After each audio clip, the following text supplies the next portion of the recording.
Welcome back to the Capital Confidential podcast from the Times-Union and the Hearst Corporation. I'm Dan Clark, author of the Capital Confidential newsletter. The big buzzword at the state capitol this year has been affordability. But for the rest of New York, that's nothing new. The state's cost of living has been persistently high for as long as I can remember, frankly, and it's a problem that lawmakers have been unable to solve. But I know one guy who has a few ideas. Senate Minority Leader Rob Ortt joins us now on the pod. Thanks for joining us. Good to be with you. So what we're going to do today is just talk about affordability and what we see as, I guess, the areas that we could address it. And because you think about this, I think about this all the time. And I find that when we talk about affordability at the Capitol, we're always talking about like one very specific narrow thing, right? Like this one bill will bring costs up or this one bill will bring costs down. And we never have that like broader conversation of, a bunch of things that can be done to lower the cost of living. So let's start with what's your lowest hanging fruit? I guess, like, let's say it's 2027. We got a Republican governor. You take control of the Senate. You put out a package of, whatever. What's like the thing that first comes to your mind? The first thing that would come to my mind would be addressing the energy policies in New York. I think those are unequivocally driving up energy bills. There's no doubt about it. The utility companies, in large part, will not say this because they're regulated by the PSC and by the state of New York. Right. But the reality is, even in most cases, the most honest, ardent supporters of the CLCPA will tell you it's going to require significant investment by the utilities, and of course that investment will of course get passed on to consumers. Right. There's just no other way around it.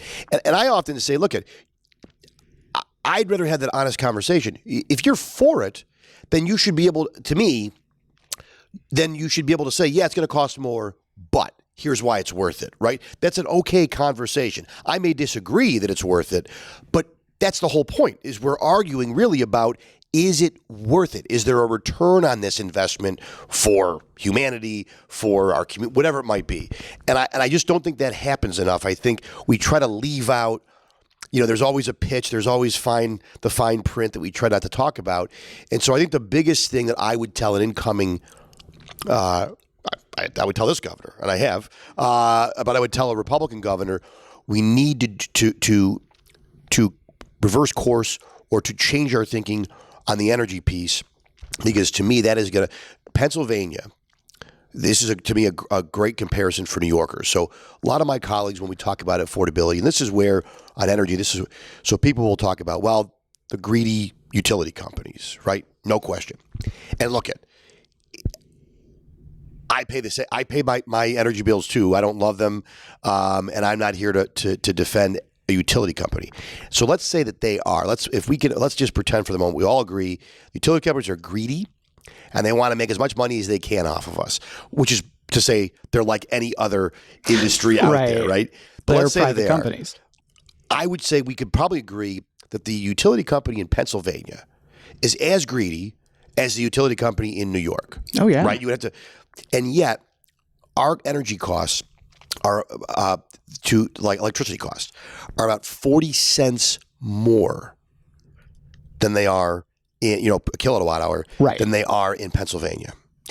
So you have to ask, why is that? What is the difference? Both in the Northeast, both cold, right? I mean, relatively speaking, we have the same climate.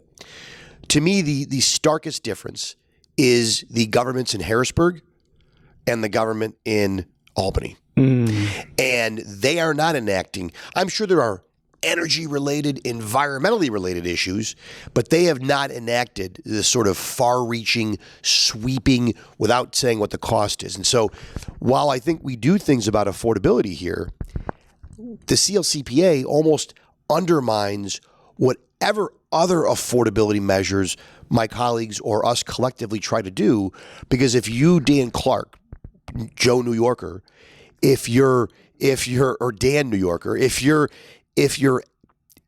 I give you a tax rebate check, a tax cut, let's call it, and you get $300 in the mail, you're happy. I mean, it beats a sharp stick in the eye, right? You're going to take that.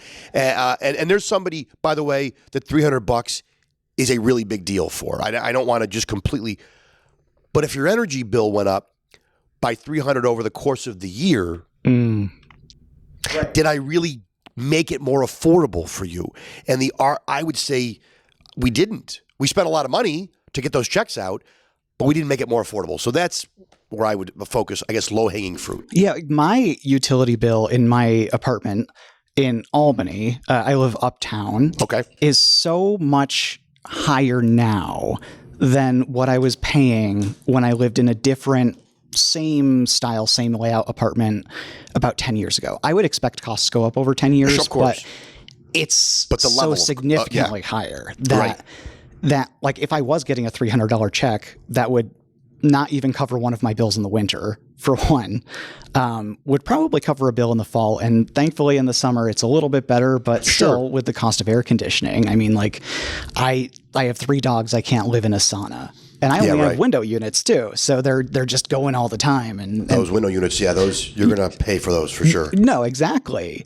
I do wonder, when you look at the utility companies and the energy distribution, I go back and forth, and I guess I just don't really know about if the problem is the transmission of the energy or the sourcing of the energy or both. Like we're looking at pipelines in New York. So I'm wondering, will that bring the costs down, or is it more about the energy sourcing, whether it's natural gas, nuclear, whatever? And look at one of the challenges when you talk about energy, like for me, when I talk about it to constituents, most people, they might know what they pay at a monthly. They have no idea how that is arrived at. Yes, that's right. Very true. I mean, they don't know. And I'm not saying that as a critic. It's very complicated. I have sat in front of briefings over and over for years, and I know enough to be dangerous in like a 5-minute, 10-minute conversation, but I couldn't really answer. My understanding is, what my guess is on this is, from following this stuff, I would say it's probably both of those. I don't think there's ever one thing.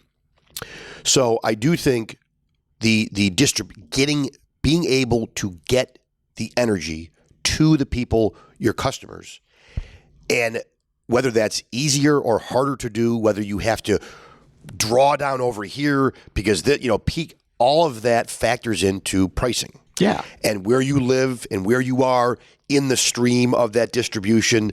And so all of that is no question a factor. I would tell you that on distribution, we have made that more challenging by closing and restricting ourselves to only certain energy sources. So it ties in that regard. And so, but I do think, I come from the mindset, and this is maybe when I was in the military, I'm a big diversification and redundancy. You want to have, and I think this makes sense for a state the size of New York. We're not, if you're Alaska, it's cold most of the year, right? If you're Hawaii, it's the opposite most of the year. Yeah. New York, we get all 4 seasons, and the North Country is different than Manhattan. Buffalo is certainly different than Albany.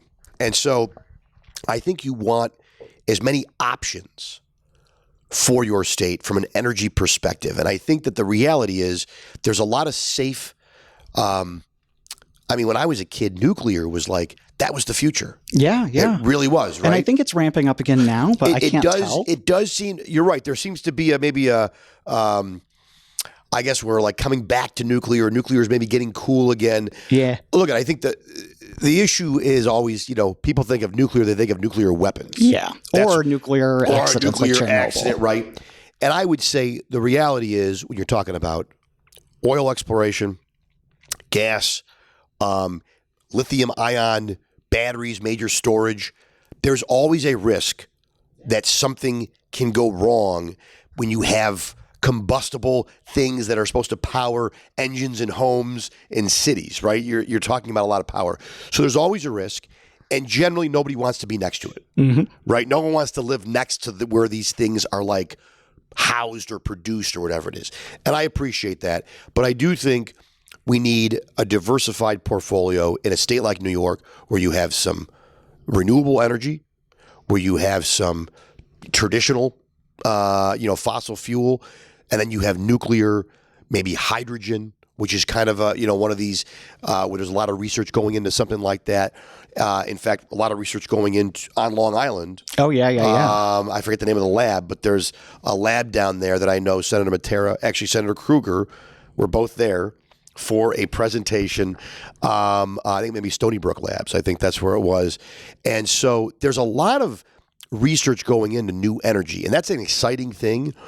We in New York have to be careful not to say, this is it for us. We like this, because you're basically walling off options for your constituents and maybe future energy sources that we might find out are better, more efficient than what we think today, right? So I think, and on the affordable piece, again, energy for businesses. Where I live, and I'm sure it's the same other parts of the state, usually big employers tend to be high energy users. Oh, yeah. Buildings are the biggest emission causers in the state. And so if you're going to draw in big companies, Micron, energy, that's going to be huge. So much energy. And they're going to and what's going to happen is they're going to give them a carve out. You and I know it. Yeah. That's what's going to occur. And I guess that's fine if they hire a bunch of people. But why is Micron going to get a carve out and not Dan Clark? Yeah. Why aren't you eligible? And that to me is a problem. That is a problem that I think people see. That's a sort of a different issue in some regard. That like, why do these guys always get the exception?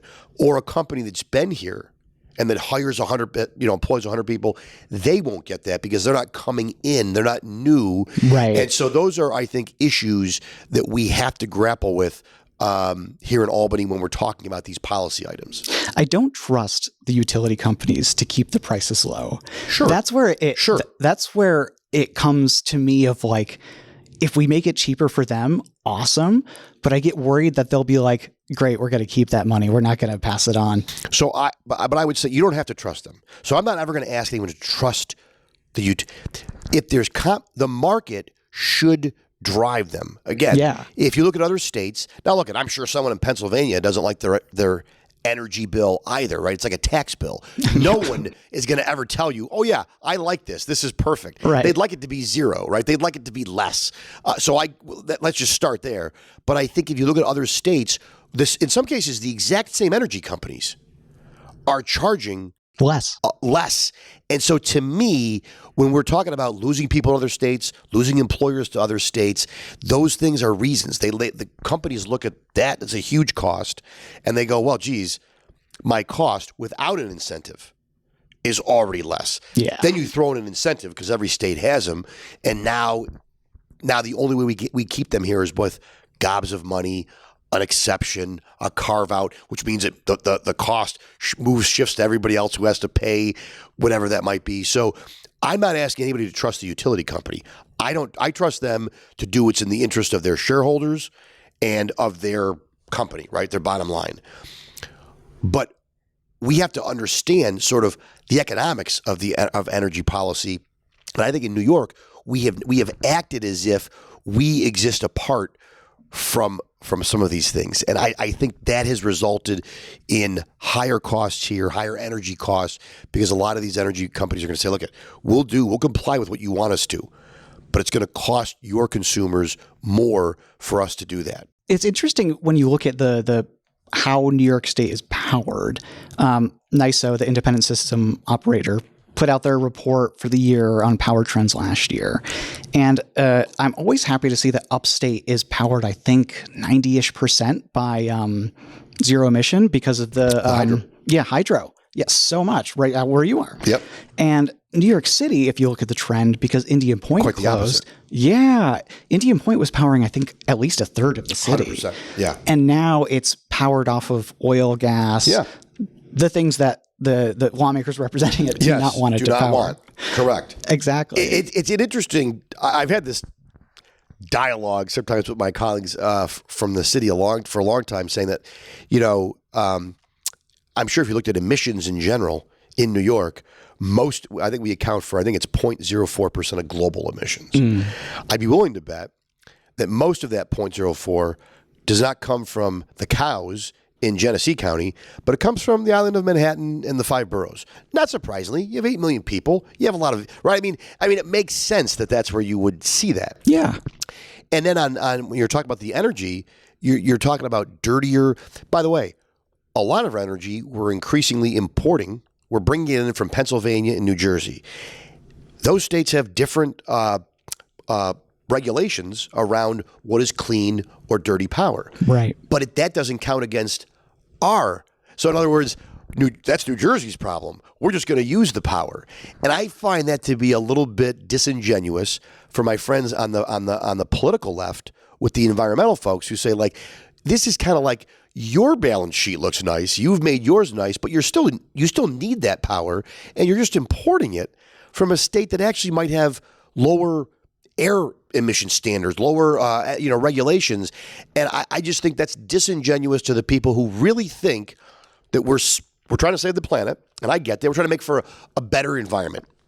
No one campaigns against that. Yeah, I've never seen anyone win campaigning sort of against the environment, right? Against that's a loser.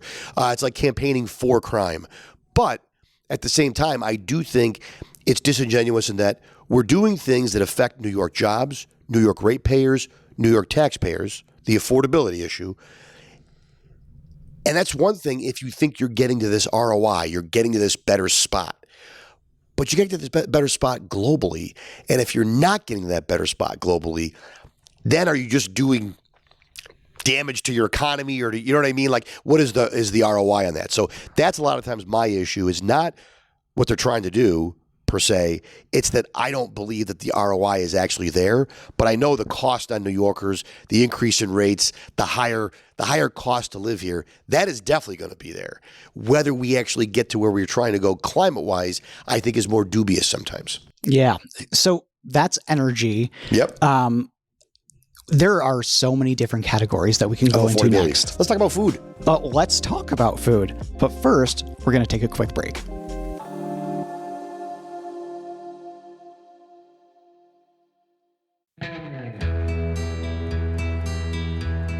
Schoharie County Sheriff's Office and New York State Police Patrols responded to a motor vehicle crash at the intersection of State Route 30 and State Route 30A in the town of Schoharie. The limo crash that killed 20 people in upstate New York on October 6, 2018 is one of the deadliest ground transportation disasters in U.S. history. Things should have never been on the road to begin with. How the hell did this happen? The owner of the limousine company was a former FBI informant. Well, this was certainly one of the most egregious cases of intentional disregard for human life.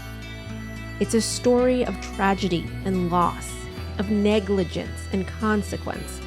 But more than anything else, it's a story of catastrophic failure. We just want the truth to come out.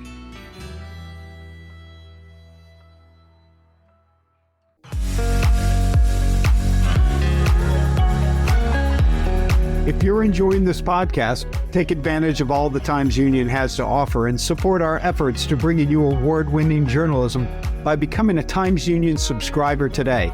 Go to timesunion.com/subscribe.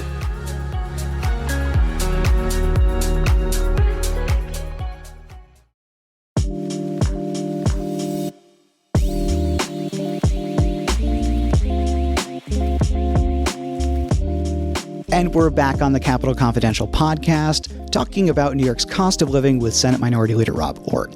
So, food. And are we talking food at the grocery store?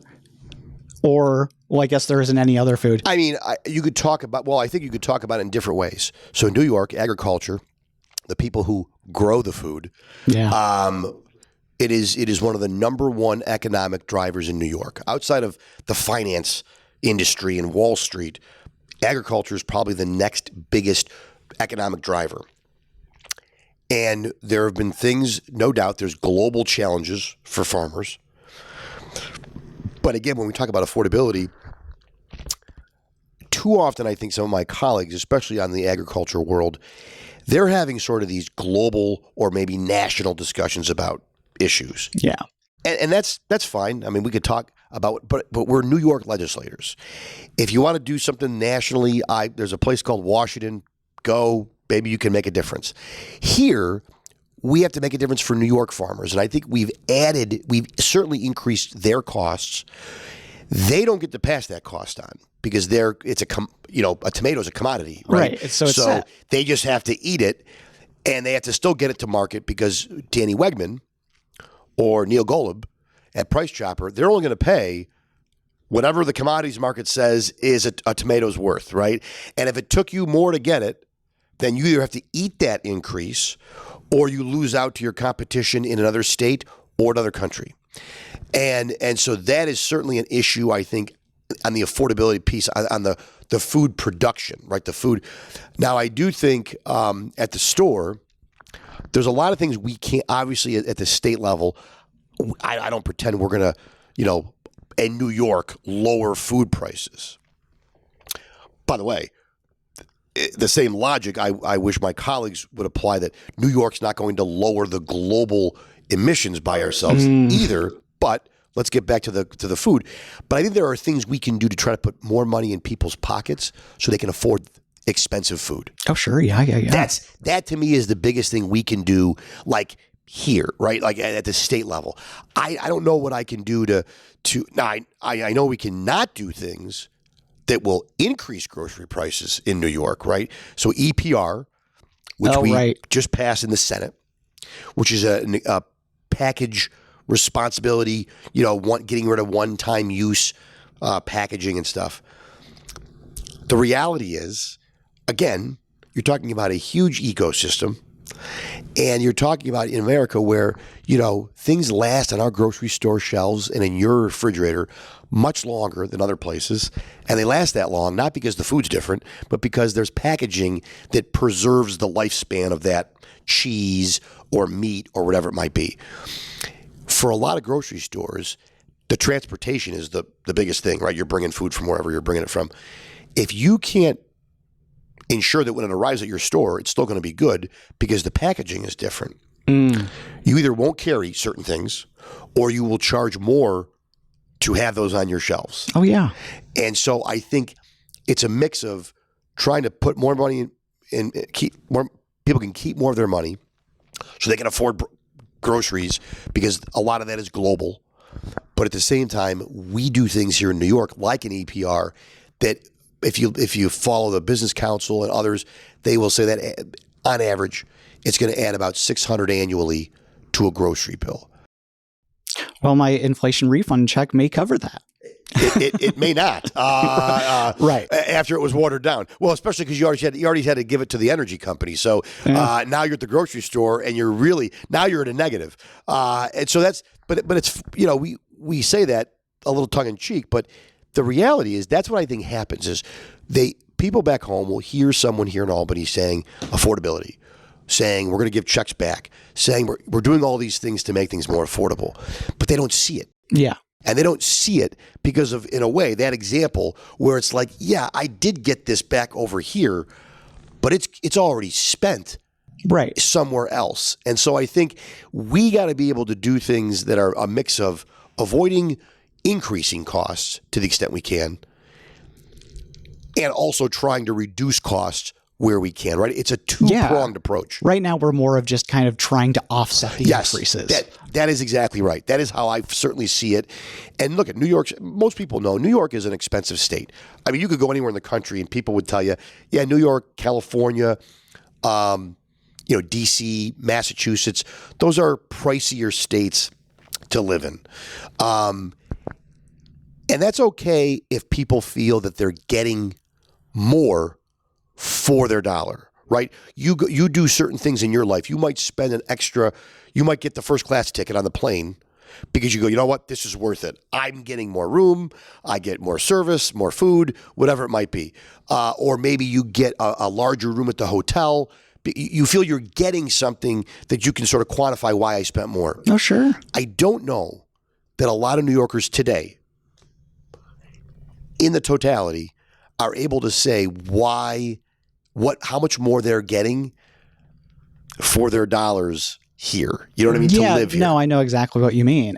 It's And I think it depends on where you live and kind of like what is available there. 100%. And I think it's such a cultural thing too, right? I agree with that. Because down in New York City, no offense, no shade to them, they have the whole city government, which functions as its own like mini state government, basically. It's its own sovereign territory at this point. And they have their own additional income tax that they use to fund like their health network and other things that they provide specialized services to people. Sure. So I understand in a sense where people down there might feel that their buck goes a little bit longer in terms of government service. Sure. But me living in the city of Albany and in Albany County, you don't see that same ROI from your standpoint. And it's the same where I am. I used to always say, now I'll add something that I think for a lot of people, obviously if you're on the poor, a poor side of the equation, especially in the city, you will certainly see or hopefully be able to take advantage of those services that are here, because there's no question they do exist. Oh, yeah. We are a much more generous state in that regard.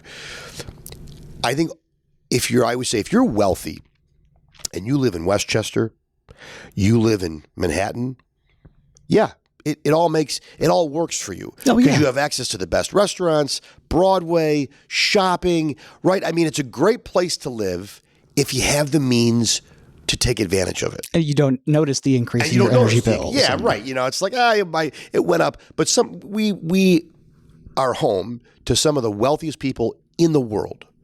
You couldn't, as evidenced, in my view, by New York, you couldn't tax them enough. They'll never leave, right? They'll still stay here because they make so much money that, and then they're happy, I guess, to continue to fund the state and fund different. That's fine. But to your point, where I represent, Albany, where I live, Western New York, Buffalo, Niagara Falls, I'll use Lockport, North Tonawanda, where I actually reside. People, while they may love those places, they're not so attached to them that they think they can't replicate what they have there somewhere else for possibly less cost. Yeah. And that's where I think we have a challenge in New York, because we're shedding people in those areas, right? We're not shedding. New York City actually grows. Even in spite of all the tumult, they always seem to grow after every 10 years, more people. And it's certainly a talent, a lot of companies there, right? There's all... and it's like what a lot of young people just want to do. 100%. You want to go to New York City and give it a shot. Roll the dice, right? That's where you want to go if you want to make it. Yeah, not me.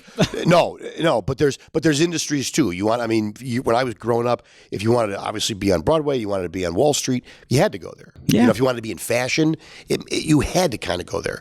But I think increasingly in today's day and age, that's also starting to shift, right? And so I just think that we have to recognize that, and one of my frustrations, to your point about the cultural, when we talk about affordability, this is interesting because affordability to someone in Scarsdale is different from the affordability to someone that I represent. Yeah. Wildly different, maybe. Very, very much. And that is a challenge then when you're talking about policy, because the representative who represents Westchester or Manhattan or Brooklyn may come at the affordability angle from a very different, from a very different policy angle than Rob Ortt or a lot of my members would, because we see people, to your point, that are like, you know what, I know what I'm paying.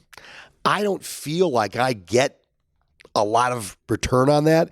And I know people that went to Tennessee or Florida or Texas, and they're getting that. They have the same general services that I do, only it costs them less. Right, their dollar goes farther. Their dollar goes further, and that's where I think we have an issue. I don't think the issue is as much in pockets downstate, the lower Hudson Valley, Long Island, even in some way. But I think as you move upstate, which I know is a nebulous term to some people, but as you move north of Saratoga, I think this becomes more of a challenge, what we're talking about. Yeah, no, I think so too. And I think it's much more nuanced than people look at it. Like if for example, I had to buy a new car last year. I guess I didn't have to buy a new car last year, but my car was like 10 years old. So it was time. Yep. And I forgot how much it was, about $25,000, something like that.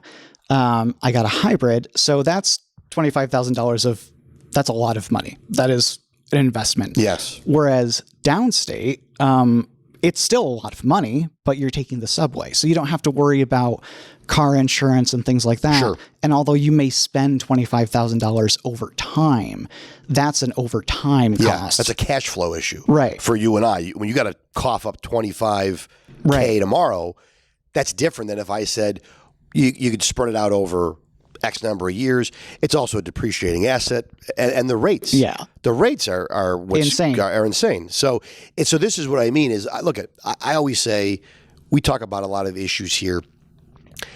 I will be the first one to say to you, to anybody, I know that there are a lot of things that we cannot. And when elected, I hate in some ways, and I'm probably guilty of this as much as anybody, but I never want to. It's really unfair to give the sense that if we did this one thing, this will fix it all, right? Yeah. If that was the case, I think would have done it, or at least we would have identified what the thing was, God, right? I hope so. I hope so too, but we haven't because there's a lot of different things. So I kind of start from okay, let's do no harm. How do we certainly not add to what's going on? I can't control what's going on with the price of oranges in Florida. If there's a famine or if there's a hurricane wipes out and all of a sudden they skyrocket, eggs, right? Yeah. There's all kinds of stuff like that. And I know that this happens at the national level, but I do think we can do things to not add to that and maybe just do things to say, okay, we're gonna recognize that at this moment in time, maybe not always, there'll be upswings again, but maybe at this moment in time, we have to rein our spending in and try to make sure we are getting more money into people's pockets so they can afford the basic necessities. Because I feel this very strongly. The biggest threat that I see to my area of New York, Western New York, and I think a lot of it is the loss of human capital. When people leave, that's the next person that might start Company X. That's the next, you know what I mean? Like that's the next elected leader. That's the next community organizer. That's the next, whatever it might be, or it's the next mom and dad and their kids who are going to pay school taxes that are now gone. Right. And I just, over time, cumulatively speaking, I think that presents a real threat to the financial viability of a lot of the things we're talking about, of the programs and the state budget and state finances. And to me, we have got to do everything we can to keep young people. People are more mobile today than they've ever been. You know that. Oh yeah, you can work from anywhere for a lot of jobs. Anywhere. You could, and I think I feel like younger people, meaning when I say younger people, younger than me, I'm 46. So anybody under the age of 40, but certainly under the age of 30, it's nothing to pick up and go, you know what? I'm going to go to Charlotte and see what happens. Right. When I was younger, that was like a big deal. Like, oh, Dan went to Charlotte. Like, oh, whatever happened to him? Right. It was like, but nowadays it's like people move around regularly because with technology, they can stay in, it's not like you're in Denver and your mom's in New York, but you can FaceTime her and literally see her every day if you wanted to. Right. Yeah. Years ago, you go to Denver and it was kind of like you were gone forever. You were removed, So I think all of those things, the work, being able to work remotely, Zoom, all of the changing attitudes around that is going to lead people, and I think encourage them to look, where do you want to live? Where it makes the most sense for you. You don't have to be anywhere to do what you want to do. And that, I think, is a threat potentially to states like us that have always operated from the mindset that you got to be here. You want to be here. This is New York, right? And I appreciate that. But as someone who grew up in Western New York, people don't think that way up there. People have left for years because the state was getting less and less affordable for them and their families. And I'll just close with this. There's a lot of people who can't leave.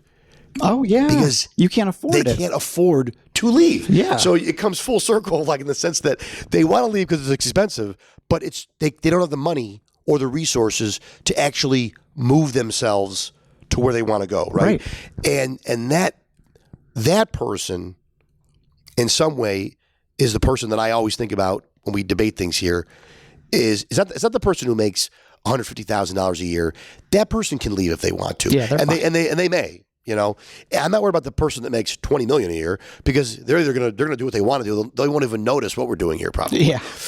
But it's the person, it's that single mom or working family that makes, you know, less than 85 grand as a couple, or the single mom that makes less than 60. Mm-hmm. Where does she go?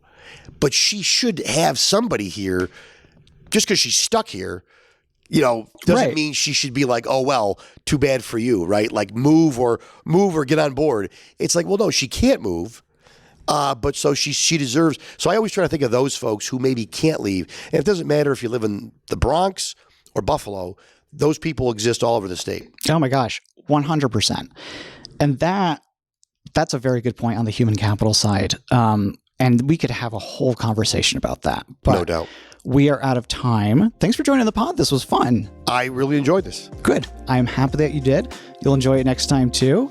For our listeners, if you want more on state government, head over to capitalconfidential.com. That's capital with an O. Thanks to the Times Union and the Hearst Corporation for continuing to take a chance on us. Our theme music for now is Easy Hike by DM. We'll see you next time. Be well.